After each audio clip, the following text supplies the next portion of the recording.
Política local. Ivan Gonçalves, Manuel Pisco e Nuno Matias analisam a atividade municipal da região. Ao sábado, às 11 horas, com repetição ao domingo, à 1 da tarde. Bom dia, estamos de volta para a Política Local, o programa de análise da atividade política numa perspectiva mais autárquica do poder local, com 3 autarcas: Manuel Pisco, Presidente da Assembleia Municipal de Setúbal, eleito pela CDU, Ivan Gonçalves, Presidente da Assembleia Municipal de Almada, eleito pelo PS, e Nuno Matias, vereador em Almada, eleito pelo PSD. Bom dia aos 3, espero que tenham tido um bom feriado de 25 de Abril. Os temas para hoje são precisamente as comemorações do 25 de Abril, a morte do Papa Francisco, tentarmos perceber que ideia é que temos sobre o legado que deixa, e também os debates para as eleições legislativas que têm estado a decorrer e que estão quase a terminar. Sobre o primeiro dos temas, as comemorações do 25 de Abril, eu começo por Ivan Gonçalves. Ivan Gonçalves, de tudo, quer das comemorações no seu concelho, em Almada, quer de outros locais, e também das comemorações nacionais, dos discursos em si e daquilo que também foi dito e escrito relativamente à intenção do Governo de tentar conciliar estas comemorações com o período de luto pela morte do Papa. De tudo isto, que notas é que nos quer deixar? Ivan Gonçalves. Bom dia, bom Francisco, dia. Bom dia, Manuel. Bom dia, estamos a ouvi-lo bem. Bom dia, Nuno. E muito bem, e bom dia a todos os que nos ouvem lá em casa. Eu acho que, independentemente de todos os factos ou acontecimentos que vão decorrendo em redor das comemorações do 25 de Abril, o fato mais relevante é nós termos tido os milhares e milhares de pessoas na rua a comemorar esta data, e até aqueles que não saem da rua também se revêem naquilo que é o significado histórico do 25 de Abril, o que nos diz que 51 anos depois, e independentemente de todos os votos de protesto, todas as frustrações que possam existir, a maioria dos portugueses revê-se neste ato simbólico e fundador da democracia portuguesa. Isso não deixa de ser um bom sinal, porque nós às vezes tendemos a olhar para aquele 1 milhão de pessoas que votam num partido, ou que votou nas últimas eleições, num partido saudosista do Estado Novo, tendo para as confrontações que ontem existiram por meia dúzia de fascistas e neonazis que pretendem chamar a atenção, mas o mais relevante é mesmo que a maioria das pessoas, sem causar desacatos, sem disso também fazer grande alarido, está com o 25 de Abril, e sendo que o 25 de Abril foi um ato de transformação do país que depois impactou as suas vidas. E, portanto, isso eu acho que é o fator mais relevante. Pois, obviamente, quer dizer, temos o 25 de Abril em clima não é de campanha eleitoral, porque ela começa daqui a uma semana, mas é de pré-campanha eleitoral, e, portanto, necessariamente há sempre muitas leituras, muitos posicionamentos, e nós podemos tentar dissecá-los um a um. Eu acho que o Governo optou por uma postura ao abrigo de tentar conciliar aquilo que era o luto nacional pelo Papa Francisco, mas eu acho que é claramente um pescar de olhos àqueles que não estão tão confortáveis com o 25 de Abril, ou seja, o PSD sabe que para ter uma vitória expressiva nestas eleições precisa de ir buscar muita gente que nas últimas eleições não votou no PSD, e alguns deles que fazem parte daquele grupo de pessoas que não está tão contente com o atual regime, e portanto acho que a forma como este governo encara ou encarou o 25 de Abril com alguma desvalorização também se prende com esta tentativa. Obviamente depois temos várias narrativas, quer dizer, a Iniciativa Liberal faz sempre aqueles seus folclores, tentar colando-se ao 25 de Abril, colando-se, isto é, aderindo ao 25 de Abril, mas colocar uma carga ideológica que não é suposto o 25 de Abril ter. O 25 de Abril é aquele nosso dia inicial inteiro e limpo, que depois, a partir do qual todas as correntes democráticas do nosso país florescem, floresceram, e a Iniciativa Liberal tenta também fazer essa função. Obviamente depois Mas acho que isso faz parte, enfim, faz parte ainda para mais quando nós temos, e ontem viu-se isso também no Parlamento, estando em clima de campanha eleitoral, também é normal que os partidos façam o seu apelo ao voto e que tentem demonstrar que têm as melhores soluções para as eleições de 18 de maio. É difícil, neste clima, nós não tivéssemos comemorações tão partidarizadas, se assim pudermos chamar. Portanto, depois acho que tudo correu de forma normal. Depois desta primeira apreciação mais geral, daqui a pouco já vamos tentar ver o que é que achou da sessão solene da Assembleia Municipal de Almada, a que presidiu, penso eu, não tenho a certeza, mas sendo presidente, e eu não acompanhei, presidente da Assembleia, acho que ontem esteve nas funções e que desempenhou essas funções. Sim, então já lá vamos. Nuno Matias, também uma primeira apreciação, o que é que destaca de todo o contexto e das comemorações do 25 de Abril, do dia de ontem? Bom dia, Francisco, um bom dia também ao Ivan, ao Manuel e aos nossos ouvintes. Bom, o que há de destacar, e concordando com o Ivan, é que, passados 51 anos, ainda há uma massa esmagadora, felizmente, de cidadãos que se revêem no 25 de Abril, no seu significado, naquilo que acrescentou de liberdade, de pluralismo, de respeito pelo próximo, de procura de um esforço coletivo enquanto sociedade para tentar desenvolver o país dentro da pluralidade e de uma democracia que se respeita a partir do momento em que existem opiniões contrárias, e portanto isso continua a ser vincado passados 51 anos, e acho que há um movimento avassalador e esmagador que não permite comportamentos menos próprios, como foi aquele que também se viu ali na Praça dos Restauradores, onde poucas dezenas de pessoas não quiseram fazer uma manifestação, quiseram fazer uma provocação. E acho que isto também é útil que se fale. Nós estamos a falar de um momento de liberdade, mas temos que perceber que o momento de liberdade existe também um sentido de responsabilidade e equilíbrio para não permitir que se extravase as regras do Estado de Direito e que se transforme o direito à manifestação num direito a tentar provocar apenas para tentar criar uma caixa de jornal, porque eu diria que um dos detidos de ontem até trazia um microfone na lapela, se a imagem não engana, ou seja, já estava premeditado para criar dali um facto político. E essa é também uma nota que eu gostaria de deixar, que não é tão positiva, porque apesar de naturalmente toda a gente ter a liberdade de exprimir no dia 25 de Abril aquilo que entende, o facto de estarmos a poucos dias de umas eleições legislativas levou a que alguns dos discursos, quer na Assembleia da República, quer das declarações feitas por Nuno Matias, pensar nas eleições e não na comemoração. Isso é que eu acho que era evitável, até porque aquilo que nos une é comemorarmos Abril, comemorarmos a liberdade, comemorarmos o facto de estarmos ainda a construir uma democracia que hoje em dia está mais consolidada e que o povo português parece-me que de forma avassaladora e bem não quer voltar atrás. Manuel Pisco, também as linhas gerais sobre o 25 de Abril de ontem, talvez até mais no plano nacional e na questão mais teórica sobre o estado da nossa democracia, antes de irmos aí depois ao concreto do que foi a Assembleia Municipal de Setúbal, extraordinária também ontem.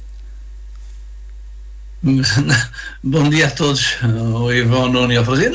Não queria abordar isto na perspectiva teórica, na perspectiva prática e realista daquilo que aconteceu e acontece nas comemorações do 25 de Abril. Sim, mas começando por uma apreciação mais geral do todo, ou do contexto da dimensão nacional. Sim, é essa apreciação global. Sim, é isso que eu quero fazer.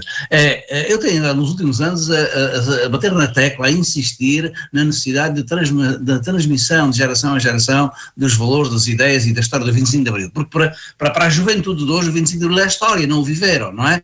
Dentro de 1 ou 2 décadas, provavelmente é mesmo história, porque em termos de pessoas que estavam vivas, nasceram ou que estavam vivas no 25 de Abril e ativas, poucas já restarão, não é? Portanto, é preciso passar. Eu tenho andado a bater nesta tecla da necessidade de transmissão.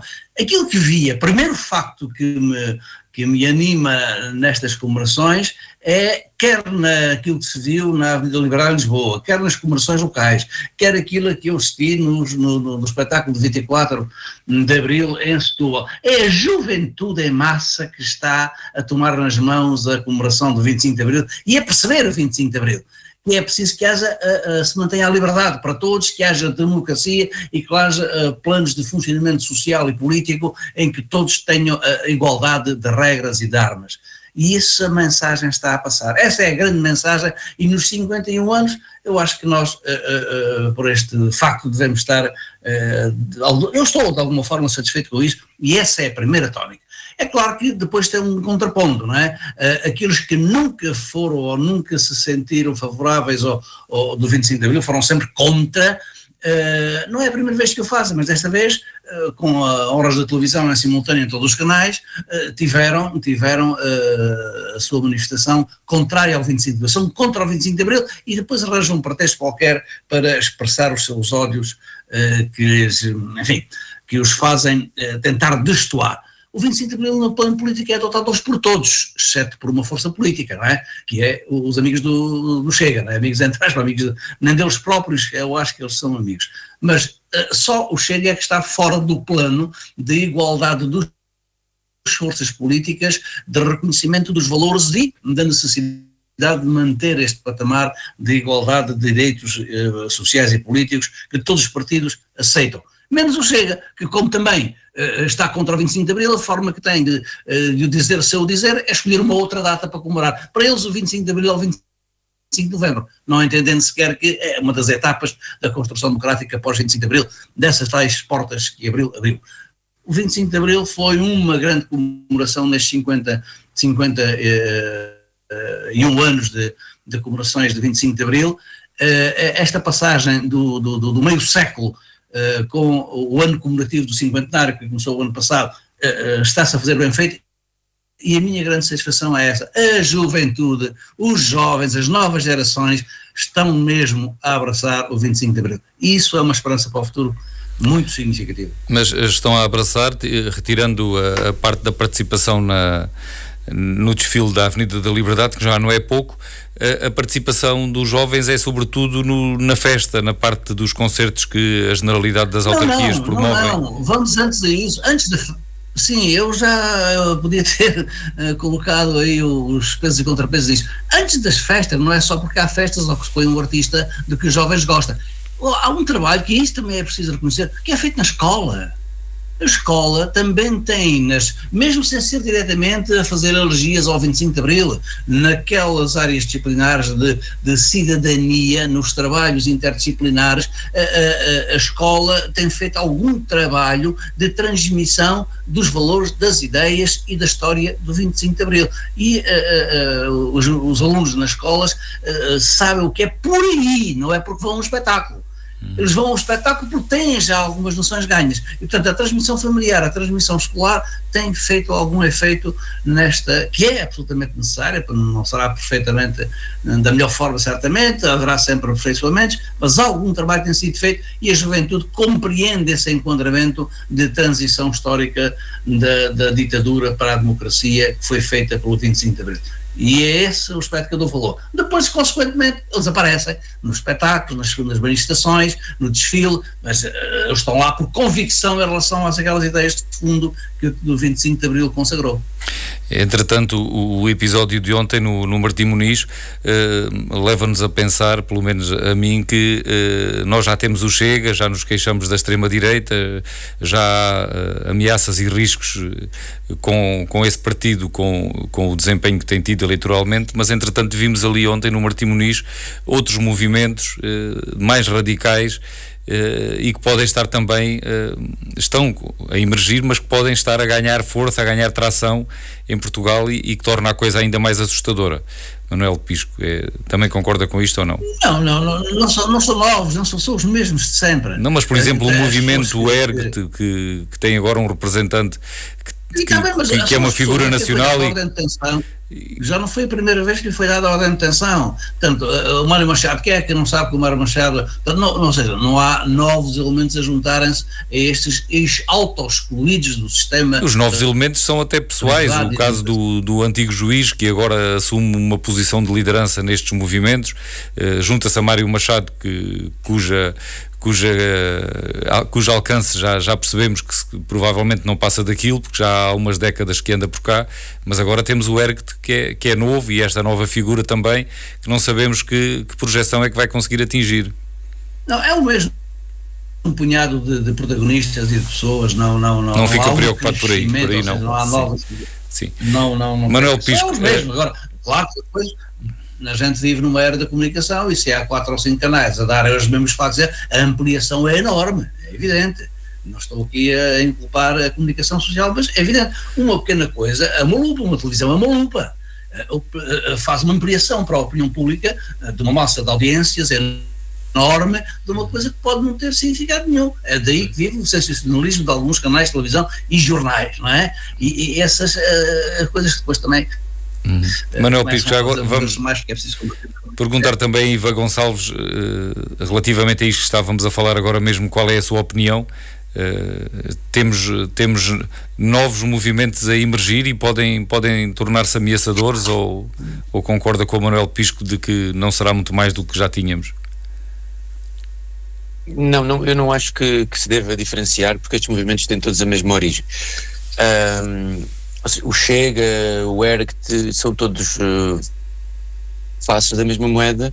A única diferença que existiu, aliás, grande parte das pessoas que ali estavam até são ativos no Chega, e portanto não me parece que haja essa diferenciação. Obviamente, aquilo que o Chega conseguiu foi algo que a extrema-direita nunca tinha conseguido ao longo de 45 anos de democracia, se quisermos, como a primeira eleição foi em 2019, que foi ter um protagonista que conseguiu romper a barreira de falar apenas para aquele eleitorado neonazi, neofascista, o que seja. E esse protagonista é André Ventura, tem capacidades de comunicação que esse setor político nunca tinha encontrado um protagonista com essa capacidade. Depois, obviamente, é uma amálgama de tudo, mas que também é uma amálgama desta gente que ali esteve ontem a fazer estes desacatos. Obviamente que depois também há pessoas que vivem as suas vidas normais e que estão pura e simplesmente frustrados com o sistema, ou pessoas normais mas que têm uma visão mais conservadora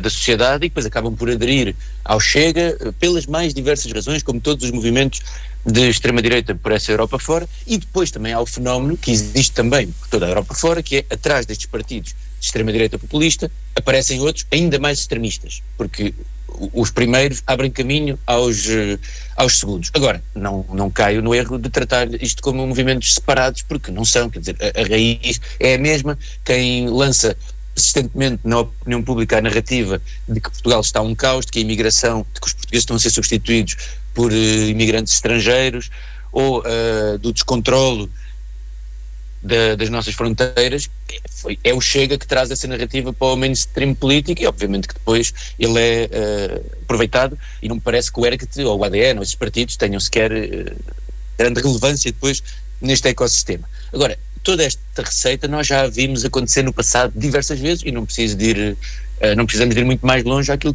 que era a Europa, a Alemanha dos anos 20, dos anos 30, são os agitadores que provocam o caos, e depois nos vêm dizer que é preciso reforçar a segurança e combater o caos. Foi aquilo que se viu ontem. Ou seja, se não houvesse aquele grupo de dezenas de pessoas, as comemorações do 25 de Abril seguiriam sem problema nenhum, como seguiram. Aliás, aquilo foi uma manifestação paralela. E depois aquilo que nos vêm dizer é que houve problemas, e é aquilo que passa para a opinião pública, é no Martim Moniz houve problemas, como se isso estivesse relacionado com o facto de existirem comunidades estrangeiras naquele local. Não, o que tivemos foi manifestantes de extrema-direita que foram para lá fazer provocações. Neste caso, a coisa correu-lhes mal apenas porque os confrontos não foram com imigrantes. Se fossem, era essa a notícia que eles dois queriam ver no telejornal, era que tinha havido confrontos e que Portugal estava justamente descontrolado. Mas depois quer dizer também uma coisa, só para terminar. Quanto à questão da juventude, eu confesso, obviamente, quer dizer, em todos os estratos etários, há pessoas mais politizadas, menos politizadas, Mas eu ontem o que vi na descida do 25 de Abril, e não me parece que isso tenha propriamente a ver com artistas ou o que seja, porque obviamente em cada concelho há as comemorações do 25 de Abril, com artistas mais ou menos famosos, os concertos, não é o caso da descida do 25 de Abril, da descida da Avenida Liberdade, é um momento muito mais politizado, e o que eu vi foi milhares e milhares de jovens que estavam lá pelo simbolismo do 25 de Abril, muito mais do que tudo o resto. Obviamente que há também há a parte orgânica dos partidos políticos, das juventudes partidárias, mas ainda assim são muitos milhares, dezenas não sei quantificar, mas muitos milhares de jovens, muito mais jovens do que eu, que vi ontem ao lado do 25 de Abril, se assim quisermos, e que se mobilizaram para fazer essa demonstração pública. E, portanto, acho que isso nos deve deixar animados, pelo menos. Nuno Matias, que leitura é que faz dos acontecimentos ontem no Martim Muniz, e se também concorda que o 25 de Abril está a passar para a juventude e temos aí uma garantia de continuidade da memória e da preservação dos valores? Bom, em primeiro lugar, a questão da juventude, eu acho que sim, tem havido um esforço para que, do ponto de vista geracional, e naturalmente agora cada vez mais há uma geração que não viveu o 25 de Abril e que é importante que tenha noção do seu impacto, tenha noção da transformação que isso provocou no país e tenha a clara noção dos benefícios que é estar numa sociedade consolidada do ponto de vista democrático, em que a liberdade de expressão, de reunião, de ouvir opiniões contrárias, de lutar por aquilo que se entende que é o seu ideário, é um princípio básico. Agora, depois isto não se pode transformar naquilo que se viu ontem, que foi objetivamente uma provocação ao 25 de Abril e ao sistema político democrático, porque aquilo que se viu foi manifestamente uma tentativa de provocar, primeiro pelo local onde se queria fazer a concentração, em segundo lugar tentando já de forma premeditada, na minha humilde opinião, levar a que houvesse ali algum tipo de confrontação, algum episódio que desse destaque a estes movimentos mais radicais da sociedade, que naturalmente num espírito democrático não podemos deixar de dizer que têm direito a existir, mas que ainda assim têm que se conformar a um Estado de Direito que tem regras e que, portanto, se querem fazer a sua mensagem política, que isso é legítimo, têm que tentar evitar extravasar aquilo que num Estado de Direito não é admissível, que foi aquilo que se viu, que é provocar por um lado para tentar depois achincalhar um sistema por outro. E por isso é que eu há pouco estava a dizer que acho que também andou mal alguma da classe política quando se quis misturar alguns temas, e nomeadamente aquele fediver, que eu não lhe posso chamar outra coisa, que foi as reações demasiado exacerbadas a dizer que o governo estava a desvalorizar o 25 de Abril ou a pôr em causa as comemorações, quando aquilo que o governo se limitou a transmitir é que um concerto que ia haver nos jardins do Palácio de São Bento com o Tony Carreira ia ser adiado para dia 1 de maio, e que, portanto, isso não é desvalorizar o 25 de Abril absolutamente nada. Os membros do governo, todo o governo e acho que toda a classe política democrática participa com entusiasmo nas comemorações do 25 de Abril, e aliás há um exemplo próximo que foi o facto da própria Câmara de Almada, e na minha opinião bem, ter decidido adiar o próprio fogo de artifício na noite de 24 para 25 de Abril e passá-lo para o dia 1 de maio, ou seja, fazendo aqui alguma extrapolação e comparação, fez em Almada aquilo que se fez no governo da República, e bem, que foi dar aqui algum equilíbrio às comemorações mais festivas e não às comemorações cerimoniais e protocolares que naturalmente não podem deixar de ser feitas, independentemente de estar num período de luto pelo falecimento do Papa Francisco, e portanto temos que também perceber que às vezes estas reações desequilibradas e fora de tempo apenas para tentar fazer alguma caixa de jornal porque estamos em período pré-eleitoral também ajuda a alimentar aqui algum espírito de confrontação que leva a que estes movimentos depois se sintam tentados a fazer este tipo de comportamentos que são de todo aceitáveis, e portanto acho que temos que também ter maturidade ao fim de 51 anos para perceber que mesmo em período eleitoral temos que ponderar muito bem aquilo que são as nossas posições, porque no dia seguinte nós todos temos que continuar a trabalhar por um 25 de Abril que em 2025, 2026 e por daí adiante continue a dar provas de uma democracia sólida e plural e, portanto, os extremismos de nenhuma espécie ou este tipo de chamadas de posição política apenas para tentar ganhar aqui algum ruído, acrescentam o que quer que seja e apenas dão espaço para este tipo de movimentos que não são todo aceitáveis e que, a avaliar até pela dispersão do ponto de vista de mobilização, necessariamente se percebe que são ultraminoritários, mas nós queremos que continuem a ser ultraminoritários e tem que ser isto construído com moderação, com responsabilidade, com sentido de Estado, com presença e não exacerbando com determinado tipo de declarações políticas um tom que não faz sentido, até porque depois os factos demonstram que era só um disparate estar-se a dizer que o Governo estava a desvalorizar o que quer que fosse. Manuel Pisco, para concluirmos este primeiro tema sobre as comemorações do 25 de Abril, iniciamos agora uma última ronda com um olhar mais local e começamos por Setúbal, sem prejuízo de se houver algum outro aspecto que queira aqui referir relativo a outras comemorações noutros concelhos, o poder fazer, claro. Mas no caso de Setúbal, há várias dimensões que podem merecer a nossa análise, desde logo quanto à capacidade deste tipo de comemorações protocolares, oficiais que temos, designadamente o modelo da sessão solene extraordinária da Assembleia Municipal, funcionarem ou não, mas também a substância dos discursos, a tendência geral. No que diz respeito à sessão, eu reparei, estive na do ano passado, estive na deste ano, este ano estiveram bem menos pessoas, é certo também que o ano passado era os 50 anos do 25 de Abril, e este ano é mais um ano, digamos assim, mas dá a ideia que é um pouco em circuito fechado, estão ali os eleitos, os apoiantes, os militantes dos diversos partidos, há partidos até que parece que vão ouvir-se apenas a si próprios, pelo menos um partido, eu creio que dois, mas pelo menos um partido, depois da intervenção do seu representante, as hostes foram-se embora, abandonaram a sessão, dá a ideia que vão apenas para se ouvir a si próprios. E quanto à substância, acha que o facto de estarmos em pré-campanha eleitoral não prejudicou a mensagem e a reflexão que interessa sobre o 25 de Abril? No caso, muito bem, acabou por chegar ao ponto, mas em relação à solidariedade ou à dimensão de cursos, o circuito fechado, basta lembrar de que a sessão solene da Assembleia da República também pode dizer que é feita em circuito fechado. Tem uma diferença, é que tem transmissão televisiva, portanto tem todos os órgãos do Estado, que é um plano superior da democracia, da representação democrática do Estado, e depois tem as transmissões televisivas. É o mesmo nas Assembleias Municipais, ou as sessões solenes das Assembleias Municipais, com uma diferença que não é do ano passado ter sido o 50º aniversário e hoje já ser o 51º. A diferença ocorre de 4 em 4 anos no ano das eleições.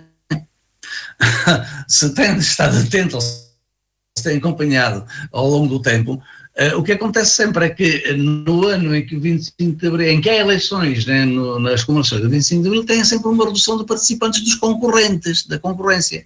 Algumas vezes têm sido até utilizadas para reforçar a mensagem política que se pretende depois levar para a campanha eleitoral, ou que já está na campanha eleitoral.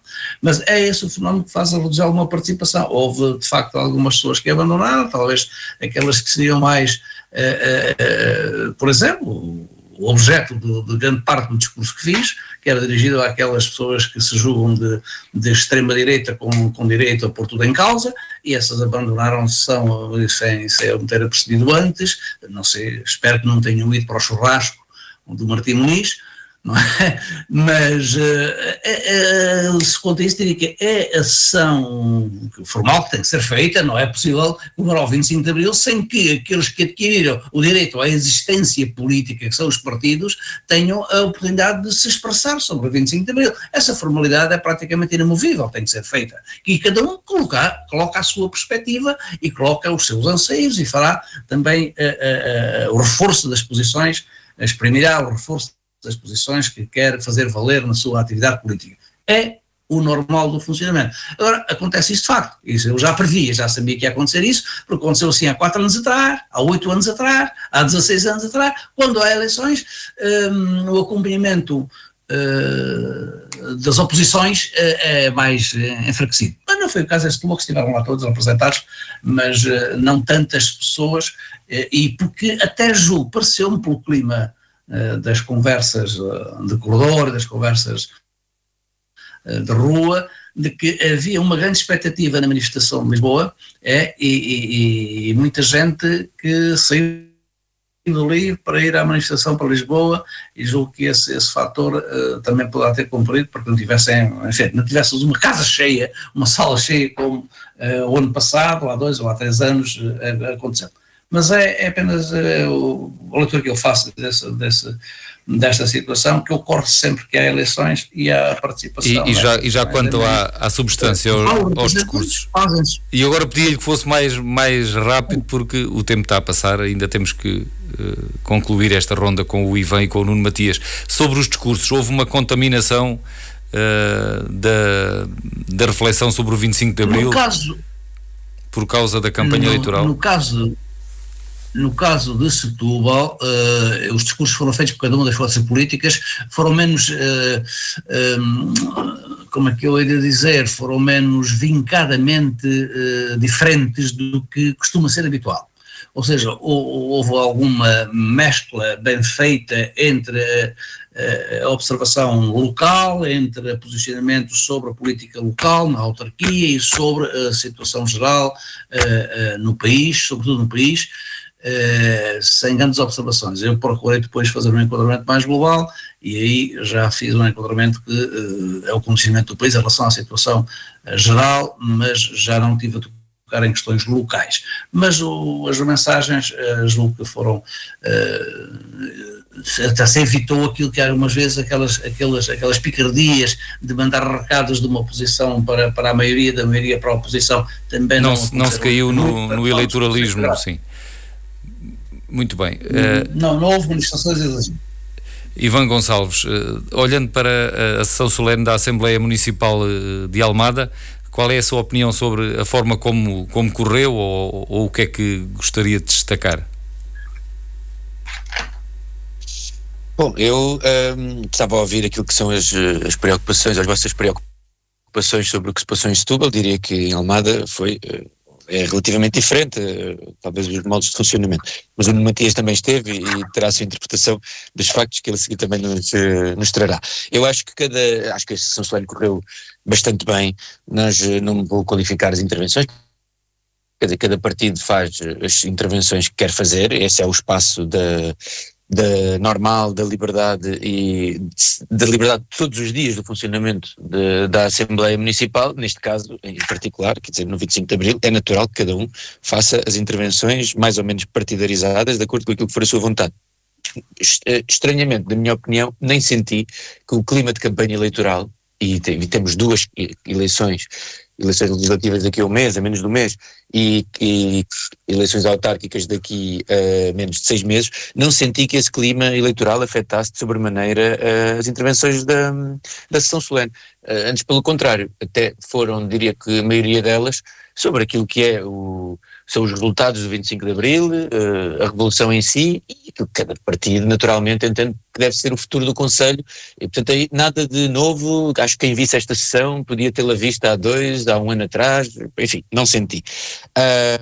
E depois, nós tivemos a participação do representante da Associação 25 de Abril, e tivemos uma sessão bastante participada. Eu não sei ao certo quantas pessoas estavam, mas diria que 200 estariam à vontade, e ninguém saiu da sala antes do final quer dizer, não digo ninguém, enfim, alguém poderá ter saído, mas não houve nenhuma debandada partidarizada, ou seja, a sessão decorreu do início ao fim sem nenhum problema, e com a presença, e essa parte também permite-me ressalvar, porque me parece que é importante, com a presença de muitas daquelas que são as forças vivas da sociedade e que quiseram estar presentes, associações, escolas, os corpos de bombeiros, da Polícia de Segurança Pública, das universidades, das coletividades, enfim.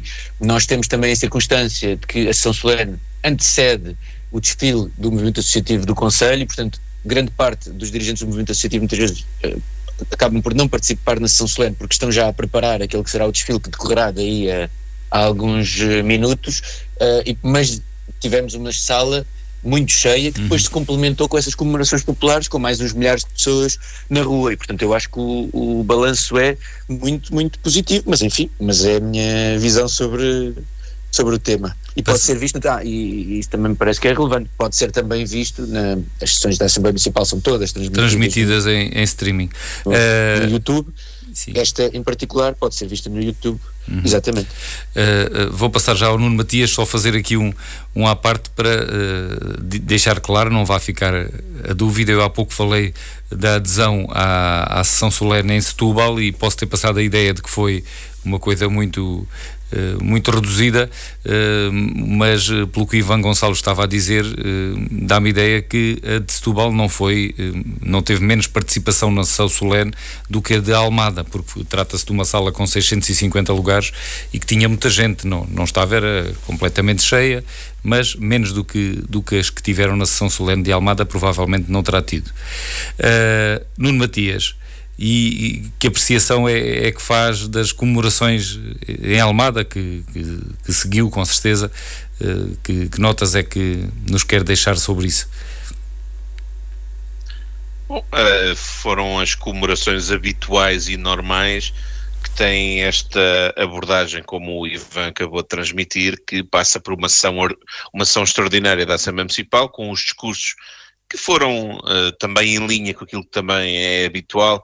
Poderá ter havido um ou outro com algum cariz já a lançar as eleições autárquicas, o que também é normal, mas acho que foi tudo dentro do espírito de evocação do 25 de Abril, que é isso que se deseja e se incentiva, mas sobretudo destacar que continua a haver algum envolvimento a seguir esta sessão mais institucional e protocolar, aquele momento de encontro, quer com a população, quer com o movimento associativo, quer com um conjunto de coletividades associadas às bandas filarmónicas, às bandas dos bombeiros e também à população que se deseja juntar, que ajuda a demonstrar que comemorar Abril não é fecharmos-nos dentro de uma sala, é também sairmos para a rua e podermos estar com as pessoas a dizer que ao fim de mais de 5 décadas continuamos empenhados, motivados e entusiasmados a projetar um país livre, plural, democrático, com respeito pelo próximo, mesmo quando a nossa visão de quem nos rodeia possa não ser exatamente alinhada com a nossa, mas isso é que é também uma das conquistas que o 25 de Abril de 74 trouxe. Foi o início de um processo onde nos sabemos ouvir, onde nos temos que saber respeitar e onde temos que ter uma ponderação e uma evocação sempre com o equilíbrio de quem não tem as verdades absolutas na sua posse e de quem tem que saber coordenar, saber avaliar, saber enquadrar posturas e visões que nem sempre possam ser iguais àquelas que nós perfilhamos. Mas isto para dizer que vi a mesma participação de anos anteriores, vi a mesma motivação e sobretudo aquilo que se destaca é que dentro deste pluralismo de posições continua a haver um respeito pela evocação de uma data que nos une e que acho que nos deve continuar a unir, no sentido de dizer que apesar de vivermos uma democracia que é sempre imperfeita, não deixa de ser sempre a melhor solução face a todas as outras que nós temos de comparação. Passamos então para o segundo tema do programa de hoje. Esta semana foi a semana em que morreu o Papa Francisco, no dia 21, faz 5 dias. Hoje estão a decorrer as cerimónias fúnebres, o funeral propriamente dito, durante esta manhã. Deve ficar concluído até à hora de almoço. Foram cerca de 12 anos de pontificado, um Papa que passou 2 vezes por Portugal e que agora desapareceu fisicamente. Ivan Gonçalves, que legado é que Francisco nos deixa, na sua opinião, assim em linhas muito gerais? Muito bem, em linhas muito gerais, eu acho que, obviamente, o enquadramento do Papa, seja ele qual for, é o que é, e a instituição Igreja é aquilo que é, e portanto também nem sequer me cabe a mim, porque não sou propriamente um fiel, de ser grandes comentários sobre isso. Aquilo que me parece é que este Papa em particular teve, pelo menos o mérito, a meu ver, de mostrar uma certa abertura da Igreja e não cedência numa série de princípios que eu acho que são fundamentais, e eu que, como já disse, não sou propriamente um fiel, que me parece que são fundamentais na moral católica, cristã, mas fundamentalmente na moral católica, que influenciam as nossas vidas e que para mim são muito relevantes, até porque há na mensagem de Jesus Cristo muito daquilo que me parece que é o que deve ser uma comunidade sã, em que se preocupa com o outro, com o próximo, e que não deixa não deixa ninguém para trás, no fundo. E essa foi a mensagem que este Papa quis colocar no centro da ação da Igreja, e que eu acho que tem muito valor, mais do ponto de vista político, ou seja, de gestão da nossa comunidade atualmente, dos nossos países, da forma como as pessoas se relacionam umas com as outras, e nesse sentido eu acho que o Papa Francisco foi, não acho que foi revolucionário, lá está, porque as coisas são como são, mas transmitiu uma imagem de abertura e de preocupação com o próximo, independentemente do seu local de nascimento, da sua religião, preocupação com todos os outros, com todos, como ele disse, que eu acho que é muito relevante e que faz, obviamente, ter muita simpatia com este Papa. Vamos ver agora o que é que sucederá. É obviamente que o Estado do Vaticano, os antigos Estados papais, do ponto de vista político, não têm a influência que tiveram noutros tempos, mas, obviamente, do ponto de vista daquilo que é a fé que a maioria dos europeus e dos portugueses professa, é óbvio que o líder espiritual da Igreja Católica tem sempre uma importância relevante, e eu espero que a Igreja Católica mantenha este caminho de relativa abertura, porque acho que isso contribui para nós termos uma sociedade, contribui para nós irmos tendo uma força na sociedade de promoção da empatia, que é precisamente o contrário daquilo que nós vamos vendo crescer em muitas das forças políticas que vão crescendo pela Europa, e também contra isso na Europa e no mundo. Este Papa, que o Papa Francisco foi também um agente de oposição a estes movimentos, e portanto eu acho que também por isso só lhe atribui mais mérito. Isso acho que é uma perda, obviamente, para todos nós. Nuno Matias, no seu entender, que marca é que o Papa Francisco deixa na história? Bom, sobretudo um Papa que durante o seu percurso enquanto tal procurou humanizar mais a Igreja, torná-la ainda mais humilde, mais próxima dos fiéis, mais próxima do ser humano, tentando não olhar de cima e, como ele dizia, só de cima para ajudar a levantar alguém. E, portanto, dentro desta lógica de proximidade, acho que foi um Papa do povo. Já se dizia isso também do Papa João Paulo II, mas necessariamente o Papa Francisco trouxe esse derrubar de muralhas de forma a que as pessoas se aproximassem mais da fé, da esperança, da Igreja, mesmo que não sejam católicos, mas sobretudo respeitem uma visão de fé e de esperança, sobretudo naquilo que é o apoio às pessoas, ao ser humano e ao seu desenvolvimento harmonioso e com um princípio de solidariedade e de proximidade que eu acho que acrescentou mais proximidade das pessoas junto da fé e mais proximidade até dos católicos junto da própria Igreja Católica, porque muitas das vezes sabemos que há muitos católicos que depois não são propriamente aqueles fiéis praticantes, mas que necessariamente acho que a postura, a simplicidade, a amizade e até o sorriso do Papa Francisco acrescentou também estas razões de proximidade e humildade que aproximaram as pessoas da Igreja. Manuel Pisco, também a sua opinião, sendo que ainda ontem o Presidente da Câmara de Setúbal, André Martins, na intervenção do 25 de Abril, falou do Papa Francisco, assim como Manuel Pisco também fez uma referência, para dizer que foi um Papa em que apresentou a Igreja pobre para os pobres, portanto, invocando a humildade. Acha que este Papa teve realmente um registro progressista, de um progressista, ou foi, apesar de tudo, um conservador?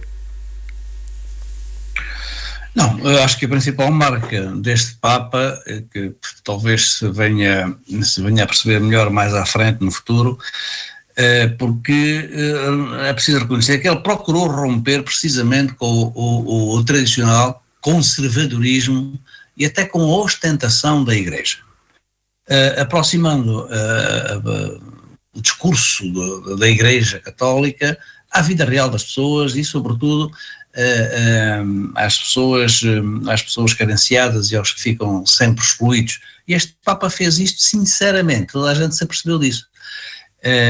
Eu até diria que parecia mais do que um jesuíta, fez um papel como Papa, como um verdadeiro franciscano. A escolha do nome tem que ver com esse sentimento que ele próprio também depois praticou ao longo do seu papado. As religiões e as igrejas são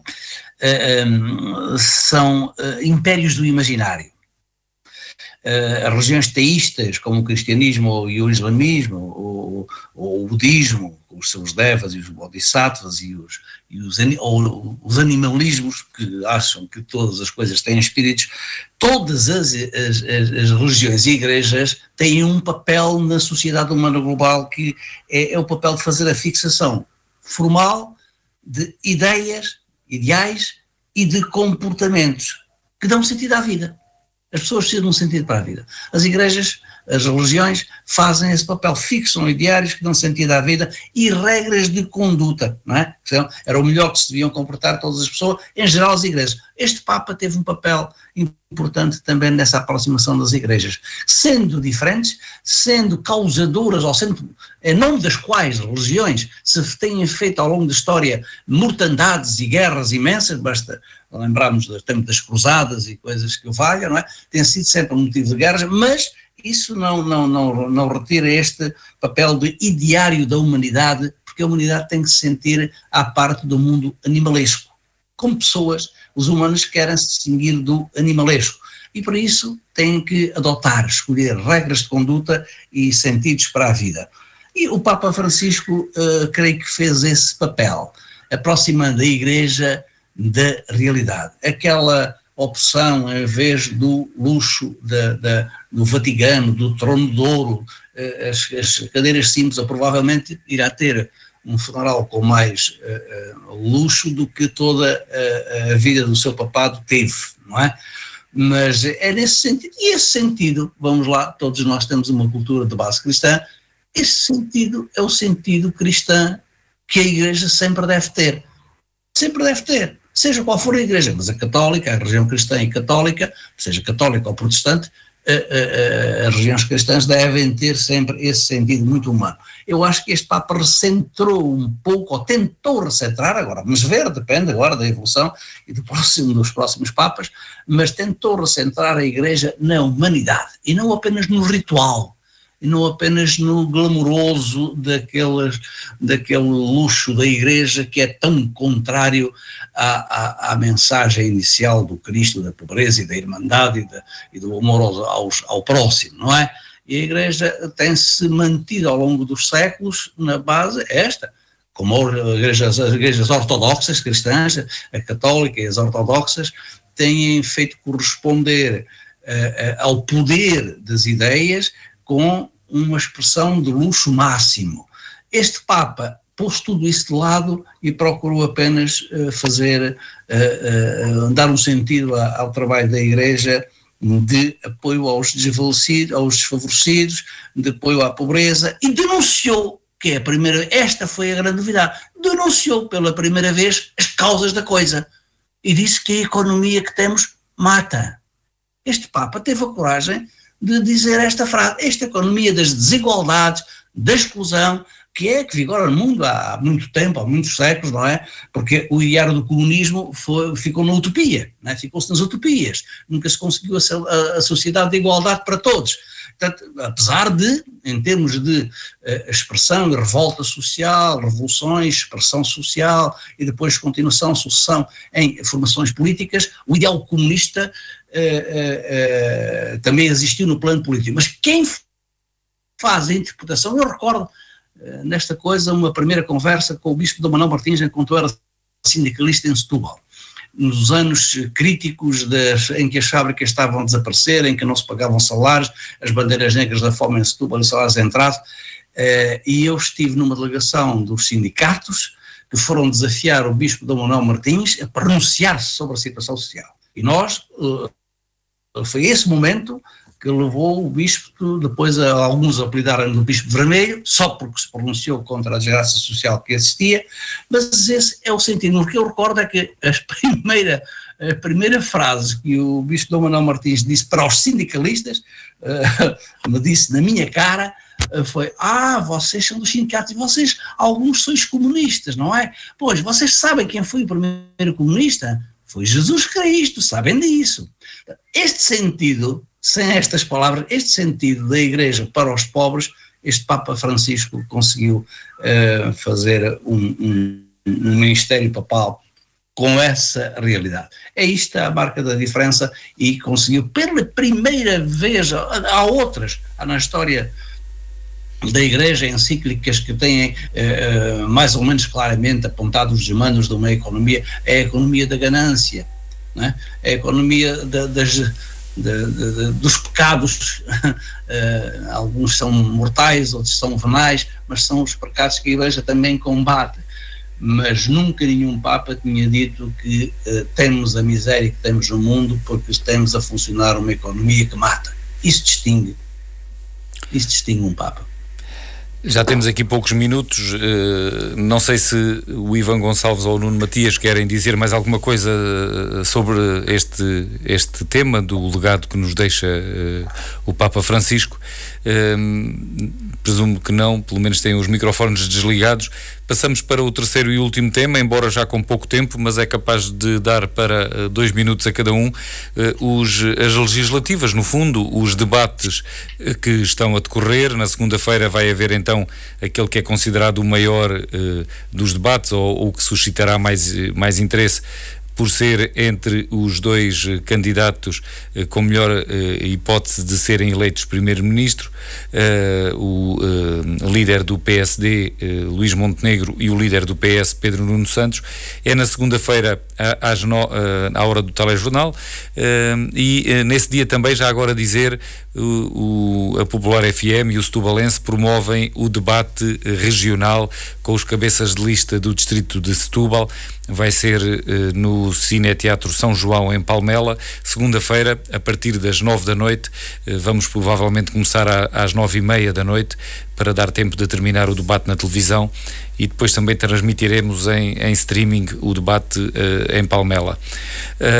Nuno Matias, destes debates que tem visto, e designadamente de performance de Luís Montenegro, que conclusões é que retira, assim, muito principais, para não ultrapassar os 2 minutos? Bom, claramente aquilo que se retira dos debates é que, em primeiro lugar, temos um candidato a primeiro-ministro inquestionável, como é o Luís Montenegro, que se tem destacado por esse mesmo sentido de Estado, preparação, responsabilidade e apresentação clara de um caminho que começou já a ser trilhado há pouco mais de um ano, e temos depois do outro lado aqui a expressão eleitoral que há um ano foi significativa de um partido como o Chega, onde seria importante que uma parte do seu eleitorado percebesse que ali não se encontram soluções, ali encontra-se apenas uma contestação e uma vozearia que não acrescenta, e que, portanto, algumas das preocupações que até podem ser legítimas em alguma das bandeiras que o próprio Chega apresenta não são traduzíveis em ação governativa, e, portanto, seria bom, até para reforçar uma maioria de governabilidade, e eu com isto não estou a pedir uma maioria absoluta, mas sobretudo criar condições de governabilidade para que não se volte a viver um período de instabilidade como se criou ao longo de alguns meses, com decisões até parlamentares que iriam contra aquilo que era o espírito e as normas que estavam no programa do governo, e portanto seria bom, e acho que os debates o demonstraram, que o eleitorado de centro-direita possa confluir para a utilidade de reforçar o resultado da AD, para que se possa ter um governo com maior capacidade de transformar e continuar a reformar Portugal, sempre a colocar as pessoas no centro da sua ação política. Manuel Pisco, também as suas notas principais sobre o que tem visto dos debates. Dizem que, por exemplo, há quem diga que Paulo Raimundo está mais desenvolto e melhor nestes debates agora do que há um ano atrás, por exemplo. Sim, as históricas do debate, no meu ponto de vista, há debates que são quase exclusivamente circunscritos à retórica partidária e ao ganho, a tentativa de ganhar uns pontinhos, umas posições, porque as coisas não irão mudar muito. Esta eleição é para fazer um plebiscito ao primeiro-ministro, para ser uma vez eleito outra vez, então acabam os problemas com os seus comportamentos, lá a questão das empresas, das declarações e isso tudo, mas portanto não há muita motivação política, parece até haver, como eu dizia ontem no discurso, alguma uma disfunção democrática. Ninguém queria as eleições, não é? E estamos a fazer umas eleições, ninguém queria, mas ninguém queria, porque é que se justificam as eleições? Bom, agora, diz tudo retórica, que não tem nada a ver, retórica e alguma falta de enfoque em relação à realidade global, não é? Na nossa classe política parece que ninguém vê o que é que está acontecendo no mundo, nem toma posição sobre isso. Dedicamos todos a União Europeia que toma alguma posição e tal. Nós não temos posição sobre nada. A nossa classe política está alheia àquela tempestade que lá vem dos Estados Unidos da América, não é? Agora, em relação aos protagonistas, eu só dou duas notas. De facto, o Paulo Raimundo, que há cerca de um ano atrás, nas primeiras vezes que aparecia na televisão, estava um pouco inseguro e muito, talvez a sentir o peso do cargo novo de ser secretário-geral, uma coisa que o Paulo Raimundo não teria pensado um pouco tempo antes de ser indicado para isso. Isso durante as primeiras intervenções fazia-o estar um pouco talvez nervoso e tal. Agora, a verdade é esta, é o protagonista que aparece mais à vontade, porque simplesmente faz um discurso e uma argumentação mais objetivada, fala em concreto das coisas. Temos que passar para o Ivan. Manuel, estava a falar em dois protagonistas, era só o Paulo. Só uma nota rapidíssima, que é para dizer, o último debate entre o Luís Montenegro, o primeiro-ministro atual, e o homem do Chega, o André Ventura, eu acho que Montenegro fez um bom papel, preparou-se bem e encostou o senhor André Ventura à parede. E acho que o André Ventura sentiu isso. Pode ser que tenha dado algum contributo para meter aquela gente no sítio. Ivan Gonçalves, também a sua apreciação sobre os debates, temos aqui já menos de 2 minutos. Muito rapidamente, eu acho que os comentadores que são insuspeitos, porque a maior parte deles até está ideologicamente alinhada com a direita, têm dado vitória, penso que em todos os debates, ao Pedro Nuno Santos, e portanto eu acho que isso é uma boa demonstração da preparação que tem para esse seu cargo de primeiro-ministro, e que o radicalismo que lhe tentaram colar é uma ideia falsa, uma tentativa de o desmerecer. E portanto nós também sabemos que Luís Montenegro, mesmo que vencesse estas eleições, seria sempre um primeiro-ministro a prazo, e o que vimos nestes debates também foi Luís Montenegro a fugir ao escrutínio, já tinha feito antes, mas agora a fugir a alguns dos debates, e portanto eu acho que segunda-feira será mais uma demonstração de que o Pedro Nuno Santos está mais bem preparado do que o Luís Montenegro para ser primeiro-ministro de Portugal. Temos ainda aqui alguns segundos. As sondagens, aqui há umas semanas dava o PS na frente, agora já dão o PSD e o CDS-AD na frente, e com uma maior folga. Para si isso não é preocupante, Ivan Gonçalves? Não, acho que até é bom irmos ver as sondagens, quando em 2022 o Partido Socialista teve maioria absoluta, é bom irmos ver as sondagens, o que é que elas diziam nessa altura. Pois. E chegamos ao fim do Política Local de hoje. Manuel Pisco, Ivan Gonçalves e Nuno Matias voltam de hoje a 8 dias. A Política Local está no ar aqui na Popular FM aos sábados às 11 horas e depois repete domingo às 13, à 1 da tarde.